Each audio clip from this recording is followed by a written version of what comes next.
তারপরে A grade প্রার্থী ওই যে রেজু ফজু চরমনার এই মাতালটা 150 আসন চেয়েছে, মানে ওনারে 150 দিতে হবে। জামাতের নেতৃত্বের জোটে জামাত 100 আসনেই করবে, আর অন্যান্য যারা জোটের সঙ্গী আছে তাদেরকে বাকি 50টা। কি শিয়ালের ভাগ বুঝতে পারছেন? তাদের এ গ্রেডের 143টা প্রার্থী, সে এ গ্রেডের প্রার্থীর কই চাচা? আপনি নিজে 2 আসনে দাঁড়িয়েছেন, ভাবটা দেখেন তার। ধরেন দলের প্রধান আছে না, যেমন খালেদা জিয়া, শেখ হাসিনা, ওনারা যেমন দাঁড়াইতো, তারেক রহমানও 2 আসনে দাঁড়িয়েছেন। তো ওনার এই দলের প্রধান হইলে আবার 3টা 4টা, আমি জানি না এটা কেন করে, তো 3টা 4টা 5টা আসন এরকম দাঁড়ায়, এটা আমাদের দেশের বোধহয় রেওয়াজ এরকম।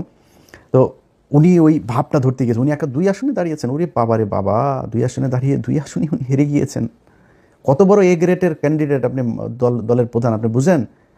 একটাও পায় নাই। বলছিলাম না, আরও অনেকদিন আগে বলছিলাম না, এই 2টার একটাও পাশ করবে না, একটাও পাশ করে নাই। 143 আসন কই? চাপ দিয়া জামাতের কাছ থেকে নিতে হবে।